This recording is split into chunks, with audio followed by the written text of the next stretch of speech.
All right, Matt, thank you. With Steve Hellwagen at BuckNuts.com. JT Barrett, we know he can play. We know he's talented. We also know that he is tough.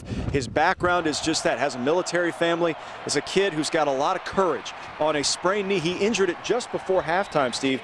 You could tell play calling was maybe tilted that direction, understanding that maybe he wasn't 100%. But in the overtime period, using his legs, was able to win the game. Yeah, in the second half, it was an entirely different Ohio State offense and not what we had seen in the previous 4 games when they were blowing teams out by an average of 43 points a game. This was an entirely different animal. They put other players in the game, Cardale Jones, for instance, as well as Jalen Marshall, Dontre Wilson, to take direct snaps and get the ball into other people's hands so that Barrett would be preserved. But in the overtime period, when they needed him, he made the proper reads in the zone read for the 2 touchdowns the Buckeyes needed to pull this game out. You see the way that kid's raised. He's a tough guy, man, that just does things right, and usually people that do things right get rewarded. You know, to say he was walking around like a extremely confident quarterback in the third quarter, that wasn't the case. But once again, just the way this kid's raised, and I just have so much admiration for people like that. Anything you got to do so we can win the game, and that it wasn't just me, it was whole offense as a unit, just looking at each other like, hey, we haven't been playing very well. Let's go finish it. You know, the 2 interceptions will go down as ugly ones. He only had 1 pick in the 4 prior games coming into this night.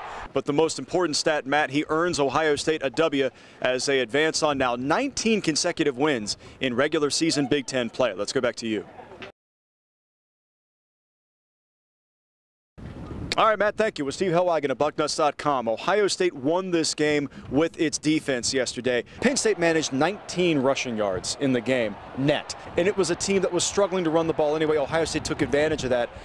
There were moments where Christian Hackenberg had his opportunity to throw the football, but Ohio State, for the most part, had the Nittany Lions wrapped up. Yeah, it wasn't necessarily a clean game because there were some personal foul penalties, some pass interference penalties in there for the Ohio State defense, but they had enough negative plays in this game. 2 takeaways with the interceptions by Bell, as flawed as it may have been, as we found out in the post game, the sack at the end by Joey Bosa to basically end the game, but they pulled through, had the resolve of a championship team. Whether they're going to go on and win a championship remains to be seen. This is still a young group of guys, a young team that's, you know, things like this that you go through are what really make you great. And, you know, you can't get this any other way, but other than doing it on the road in a great environment like this. That's a good thing just for morale on defense. And we want guys to know that we're a very powerful, strong defense. So for us to be able to do that was a really good thing. I thought we played our best half ever, our first half.